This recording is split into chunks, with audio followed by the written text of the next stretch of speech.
Muy buenas, ¿qué pasa, cosmonautas? ¿Todo bien? ¿Todo de booty? Espero que sí. ¿Quieres saber cuáles son mis 10 spin-offs favoritos de la Patrulla X? ¿Qué etapas de esas series mutantes son mis favoritas? Pues quédate conmigo en este viaje por el cosmos mutante, que seguro que no te arrepientes. Por cierto, yo soy David García y esto es Cosmic Comics.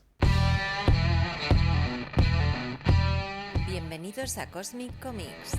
Lo prometido es deuda. Ya comenté en el top con mis 10 historias favoritas de la Patrulla X que traería un nuevo top con mis spin-offs favoritos. Pues aquí lo tienes. Traigo por aquí mis 10 colecciones mutantes favoritas de todos los tiempos, en sus etapas que más me gustaron. O las que más me llegaron a la patata, ya sabéis. Y como siempre digo, pues este es un top totalmente personal e intransferible. Y sinceramente, pues he elegido más guiándome con el corazón que con la cabeza. Son momentos que me han marcado de una forma u otra y bueno, pues a los que les tengo muchísimo cariño. Ah, y ordenados en orden cronológico, que creo que tiene su gracia. Así que como siempre sucede con estos tops, mira, me encantaría que me dejaras en la caja de comentarios, bueno, qué series hubieras incluido tú o cuáles pues no hubieras metido ni de coña. Pero bueno, basta ya de cháchara y vamos al meollo del asunto, a lo importante, que ya lo estarás esperando, que es este top. Vamos al lío. Empecemos por el principio, el primer spin-off oficial de la Patrulla X. La primera serie regular mutante tras la erupción de la Patrulla X en 1967 fueron Los Nuevos Mutantes, una tercera génesis con Chris Claremont a los guiones, y un grupo de estudiantes formados por personajes tan variopintos como Karma, Espejismo, Loba Venenosa, Bala de Cañón o Mancha Solar. Una nueva generación de mutantes, bueno, dispuestos a recoger el testigo de sus hermanos mayores para proteger un mundo que les teme y les odia. Hay varias etapas que me hubiera gustado elegir. Por ejemplo, toda la primera etapa con esa historia de Nueva Roma. O esta última etapa actual con Vita Yala a los guiones y Rod Reis, bueno, sobre todo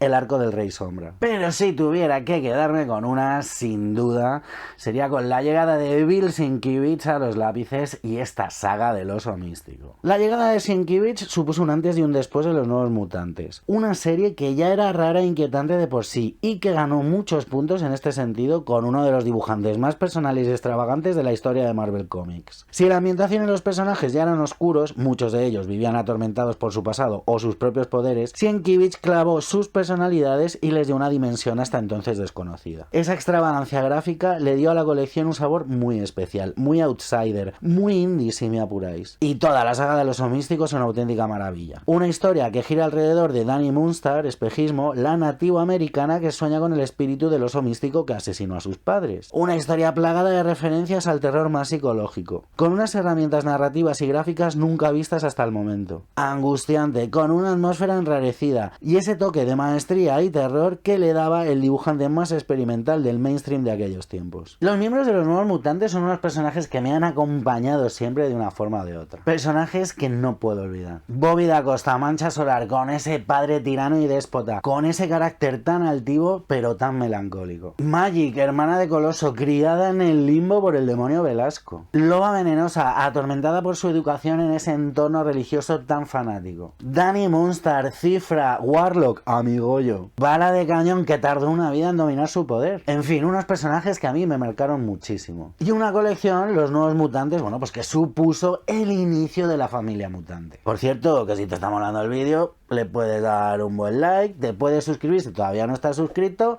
y ya sabes que si le das a la campanita activas las notificaciones para poder estar al loro de todo el contenido que sacamos aquí en Cosmic Comics. Que te suscribas, hombre, ya. Intentando exprimir un poco la gallina de los huevos de oro, llegaba una nueva colección, Factor X. Planteada como un grupo antimutante de puertas hacia afuera, pero que en realidad salvaba y enseñaba a usar sus poderes a otros mutantes, bueno, se intentó en un principio sin demasiado éxito traer de vuelta a la Patrulla X original. Han sido varias las etapas memorables en este Factor X, sobre todo las guionizadas por Peter David. Tanto en su etapa en los 90, en la que reconvertió el grupo y le dio un sabor muy especial que ya no perdería nunca, como la de los 2000 con su Investigaciones Factor X. Pero si tengo que elegir solo una etapa, no tengo pruebas, pero tampoco dudas de que mi favorita es esta, la caída de los mutantes, del matrimonio Simonson. Y una de las grandes razones por las que he elegido esta etapa tiene nombre propio. propio, Apocalipsis. Tras los bandazos de los primeros números, en el número 6, Marvel dejará los guiones de la colección en manos de Louise Simonson, una de las mejores decisiones editoriales del momento. En el número 10 entraría su marido Walter con los lápices. El resto es historia. Y en el número 24 comenzará la que es para mí mi saga favorita de este spin-off, La caída de los mutantes. Parte de un extraño crossover que trataría de cambiar el status quo de las colecciones mutantes. En el caso de Factor X, enfrentamiento con uno de mis personajes favoritos de todos los tiempos, en Saban Nur, Apocalipsis, la A mayúscula de la franquicia mutante. Presentación de los 4 jinetes y nacimiento o renacimiento de la nueva versión del ángel, el Arcángel. Un personaje que llegó a durar hasta bien entrados los años 90. Un enfrentamiento épico y dramático que enfrentaría al grupo con uno de sus miembros originales y que marcaría el devenir del personaje durante muchos años. Tanto los guiones de Louise como el apartado gráfico de Walter Simonson, bueno, a mí me parecen una auténtica maravilla. Creo que han creado escuela. Esas historias con tanto dramatismo, con ese dinamismo en el dibujo, bueno, es que no se puede pedir mucho más. Que sí, que las historias de Peter David, tanto las de los 90 como sobre todo las de los 2000, seguro que son más interesantes a nivel crítico,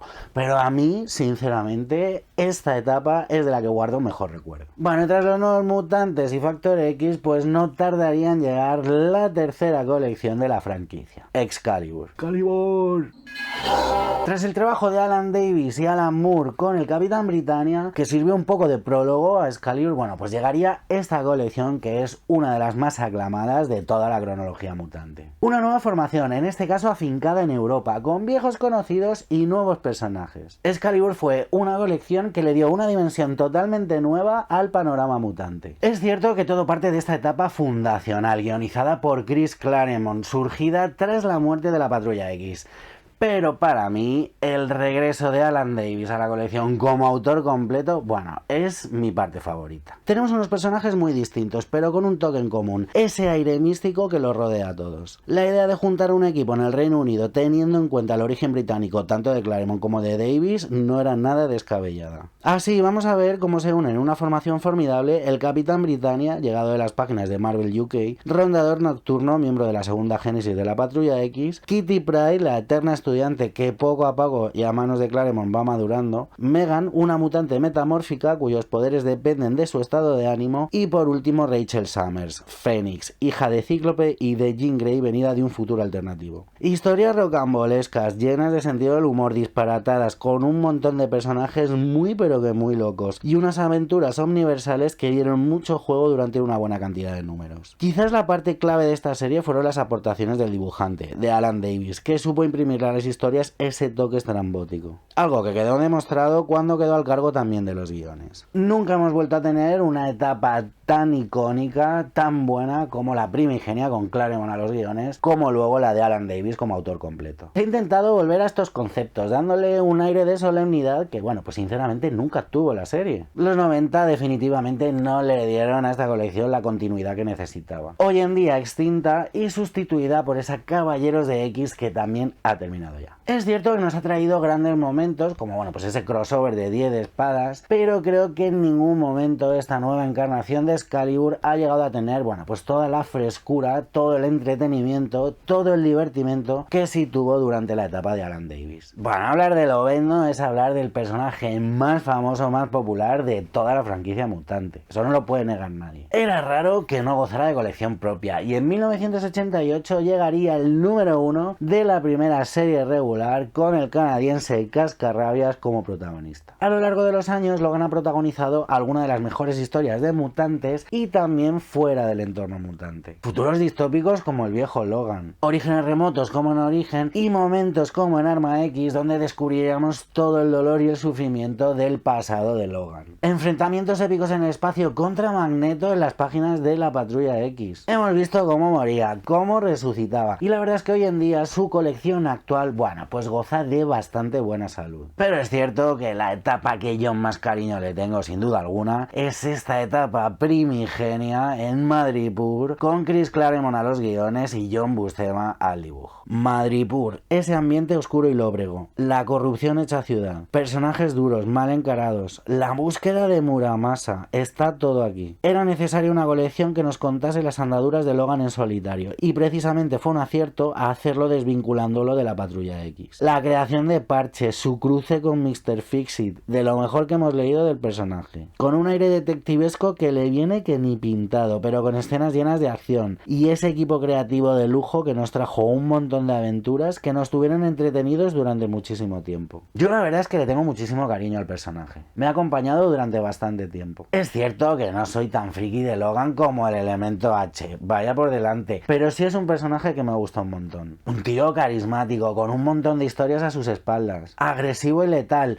pero fiel, amigo de sus amigos y con un estricto código de honor. Con ciertos altibajos en su colección actual, bueno, sí que me gusta como Benjamin Percy ha desarrollado su papel dentro de Krakoa. Implicado pero independiente. Un tratamiento creo bastante fiel a la esencia de Lobezno. Llegaron los 90 y con ellos la extravagancia gráfica, los excesos y sí, los cinturones de bolsillos. Sin cinturones de bolsillo de por medio, pero sí mucha extravagancia gráfica, llegaba de la mano de Chris Bacalo en 1994 el número 1 de Generación X. Con los nuevos mutantes ni tan nuevos ni tan jóvenes, radicalizados quizás en exceso por Nicieza y por Liefeld, hacía falta una nueva colección con estudiantes. Y aquí es donde llega esta primera etapa de Generación X, sin duda uno de mis spin-offs mutantes favoritos. Para mí Chris Bacalo fue todo un descubrimiento en esta serie. Su estilo cartoon desenfrenado y su capacidad de diseño de personajes me dejaron prendado de sus lápices. Rescatados por Banshee, la Reina Blanca, Júbilo y Dientes de Sable son reclutados en el número 318 de Uncanny X-Men, justo antes de la era de Apocalipsis. Con sede en Massachusetts, la antigua base de operaciones de los Hellions del Club de Juego Infernal, y puestos a cargo de la Reina Blanca y Banshee, veremos personajes de nueva creación como Pellejo, Mondo, Monet Penitencia, Vaina, hermana de bala de cañón, Cámara y el hoy miembro de la Patrulla X, Synchro. Unos personajes con cierto aire siniestro, deudor de los jóvenes nuevos mutantes de la etapa de Claremont y Sienkiewicz que hemos visto un poco antes, y con todo el despliegue imaginativo de Chris Bacalo y unas historias llenas de drama, muerte y tensiones familiares. Generación X, sin duda, sobre todo su primera etapa, es una de mis colecciones favoritas. Me ha extrañado bastante que en toda esta nueva vorágine de rescatar cosas clásicas no se le haya dado una oportunidad a esta Generación X y no tenga colección propia hoy en día. Es cierto que hemos visto algunos de sus personajes desperdigados por aquí y por allá, pero bueno,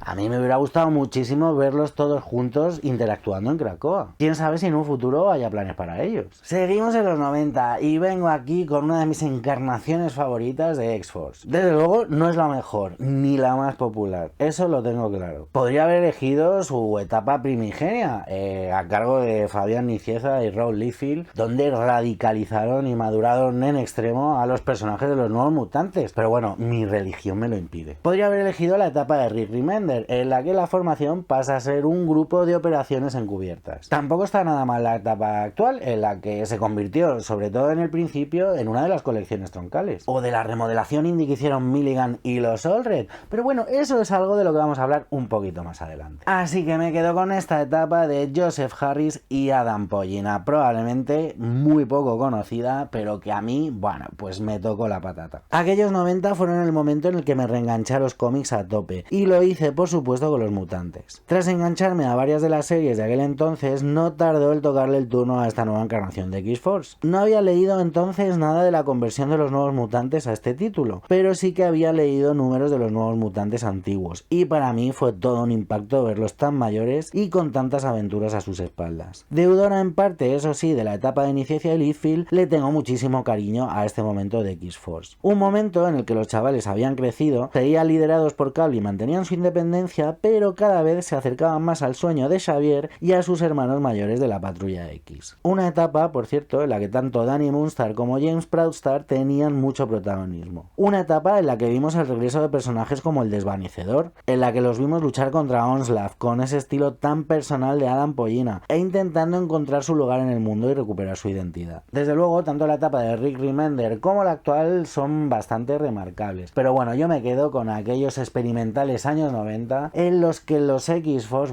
intentaron recuperar su dimensión más humana que habían perdido bajo el látigo de Iniciación Liefeld. Hoy en día, de hecho, la colección es una de las que mejor salud tiene. El trabajo de Benjamin Percy, aunque con algunos altibajos, no está funcionando del todo mal, pero es cierto que esta formación actual pues poco tiene que ver con los Bala de Cañón, Proudstar, Dani Moonstar, Boom Boom, Caliban o Siren de entonces. Y de X-Force pasamos a X-Force. Sí, no se me ha ido la pinza, porque tras varios números guionizados por Peter Milligan y dibujados por el matrimonio Allred, llegaría Statix, el cómic hipster antes de que molara ser hipster. Un tratamiento indie a una de las series que peor momento estaban pasando entonces. Y un revulsivo, una nueva forma de hacer cómics de superhéroes, con ese toque que solo sabe darle el matrimonio Allred. Con un enfoque totalmente alejado de lo que habíamos estado viendo hasta el momento, el trío Milligan Allred nos traía una colección distinta, fresca, divertida y muy crítica. Mutantes en un reality show, fama y fortuna y muchas pero que muchas muertes. Desde luego que si entras aquí no te encariñes con nadie, te lo digo de antemano. Personajes extraños, poderes extraños y una actitud ante el mundo muy distinta de la habitual en los cómics de mutantes. En lugar de héroes anónimos que se dejan la piel por un mundo que los persigue, tenemos a una panda de niñatos arrogantes, insensibles y cero empáticos. Una situación muy bien desarrollada y llevada a cabo por los autores. Y entre todos estos personajes bizarros, mi favorito, Doop. Han pasado los años y desde Panini han decidido recopilar toda esta etapa en unos omnibuses. El primero ya está a la venta y cuenta con todos los números de la colección de X-Force guionizados por Milligan y dibujados por los Allred y los primeros números de este Statix. Hace no mucho salía en Estados Unidos el Giant Size Statix, que servía de prólogo para una nueva colección que llegará por aquí en enero, que es The Excellence, traducida como Los Excelentes. Habrá que estar al loro, ¿eh? Venga, y de lo más indie experimental nos vamos a la vuelta a los orígenes más superheroicos de la Patrulla X. Tras varios años con Grant Morrison y Joe Casey a cargo de X-Men y Uncanny X-Men, en 2004 llegaba este Astonishing X-Men, guionizado por Joss Whedon y dibujado por John Cassaday. Una vuelta a esa Patrulla X que luchaba contra grandes amenazas. Un propósito bastante meta, ya que son los propios hombres X los que se dan cuenta que tienen que volver a ese carácter heroico para, pues mejorar su imagen pública y vuelven a ser superhéroes. Un spin-off que podría considerarse una serie troncal, de no ser por su coexistencia tanto con X-Men como con Uncanny X-Men. Esta quizás sea una de las series más recomendadas para adentrarse en la franquicia mutante por primera vez. Arcos sencillos, personajes conocidos y toneladas de acción y de épica. Es cierto que algo de retrocontinuidad es usada en la historia, pero poco importa, no deja de ser una excelente puerta de entrada a los mutantes. Una colección que sufrió varios parones, ya que Cassaday no es precisamente un autor que cumpla las fechas de entrega de forma religiosa, pero eso también repercute positivamente en la serie, gráficamente impecable. Aquí vamos a ver una formación bastante clásica, pero interesante. Cíclope, la Reina Blanca, Kitty Pryde, la Bestia y Lobezno, a los que se les unirán un poco más tarde personajes como Coloso o Armadura. Dos arcos argumentales conectados con un fin de fiesta tremendamente épico. Un concepto, esa vuelta a los orígenes más superheroicos de la Patrulla X, que también está practicando Gerry Duggan en la colección actual. En este caso, también los propios personajes, Jean Grey y Cíclope, pues se dan cuenta que para recuperar un poco el beneplácito del público tienen que salir a la calle a ejercer de superhéroes. Estos Astonishing X-Men fueron en su momento una serie bastante aclamada tanto por público como por crítica. Los tiene recopilados en un par de tomos y tuvieron una continuación a cargo de Warren Ellis que pues no estuvo a la altura. Viajemos al pasado más reciente de los mutantes con estos infernales de Zeb Wells y Stephen Segovia. Una colección bastante atípica, enmarcada dentro del entorno de Krakoa, con unos personajes bastante interesantes. Un grupo de supervillanos, una especie de escuadrón suicida, pero liderados por el propio Mr. Siniestro. ¿Qué podría salir mal? Una serie con un aire bastante gamberro que ha tenido sus altibajos, eso es cierto, pero que ha conseguido conquistar finalmente nuestros corazoncitos. Aquí nos vamos a encontrar personajes tan dispares como Quanon, Chico Salvaje, Chaos, Greycrow, Nanny o Crea Huérfanos. Varios arcos argumentales cada cual más loco, misiones suicidas, movidas, engaños, traiciones y una de las caracterizaciones más divertidas de Mr. Siniestro. Planes dentro de planes y un número en concreto, el de la Gala de Fuego Infernal, a la que no son invitados pero que se cuelan igualmente en la fiesta, que es digna de mención. Unas dinámicas muy locas entre los protagonistas y la siempre presente sombra de la traición de Mr. Siniestro, alargada y temible. Tomando el tradicional nombre asociado antiguamente al Club de Fuego Infernal, bueno, Zeb Wells ha conseguido en pocos números conseguir una serie bastante pintona. Unas historias que quizás caigan en el olvido un poco más adelante, pero que bueno, a mí sinceramente me han entretenido un montón y me han divertido muchísimo. Me han hecho pasar en grande. Y ya para terminar, una de las colecciones actuales, para mí el spin-off ahora mismo más en forma de toda la franquicia, que es Immortal X-Men. Con el cambio de rumbo propuesto en la serie principal y las tramas cada vez más irrelevantes a nivel global de X-Force, era necesaria una serie como Immortal X-Men. Esta serie nos habla sobre el gobierno del estado de Krakoa, sobre el Consejo Silencioso, una serie llena de política, chanchullos entre los líderes y toma de decisiones a nivel global. Una auténtica serie troncal hoy en día si quieres estar al tanto de lo que sucede en Krakoa. Una serie que viene de todo lo narrado tanto en Inferno como en las 10 vidas y muertes de Lobezno, que coge al Consejo Silencioso como principal protagonista, en el que veremos cómo se entrecruzan las voces tanto de Xavier como de Siniestro, Mística, Destino o Sebastian Shaw. Todo lo que más importa a nivel argumental en los mutantes está pasando en esta serie, que aglutina las tramas propuestas en el resto de las cabeceras, las cohesiona y va dando forma. Una serie imprescindible hoy en día si quieres saber qué se cuece en el universo mutante. Creo que Kieron Gillen está haciendo un trabajo estupendo aquí. Los personajes utilizados, las tramas propuestas, el legado de toda la etapa de Hickman perfectamente aprovechado. Y esto no es más que el comienzo, que llevamos solo 5 o 6 números publicados. Bueno, pues creo que no ha estado nada mal, ¿no? 10 spin-offs entre mis favoritos de la Patrulla X. Ha habido un poco de todo, ¿no crees? Orígenes, cositas clásicas, noventerismo a tope y movidas más actuales. Al final ha salido esto bastante equilibrado. Así que espero que me dejes en comentarios qué te ha parecido. Ya sabes, me interesa muchísimo tu opinión, de verdad. Y nada, que por hoy ya me despido, cosmonautas. Así que como siempre, ya sabéis, leed muchos cómics, a ser posible de mutantes, e intentar ser felices. Mis 10 spin-off favoritos. Que es... O esta última etapa. Loba venenosa. Como los guiones de Luis. En este caso, personaje mutante. Quién sabe si en un futuro hay plan como la de James Proudstar, Espejismo, Caliban o Siren. Oye, pues ni tan mal, ¿no? Anda, que sigues por aquí. Pues mira, aprovecho para recomendarte este vídeo que hice con el top 10 de mis momentos favoritos de la Patrulla X, que si no lo has visto, pues seguro que te mola un montón. Venga, un abrazo.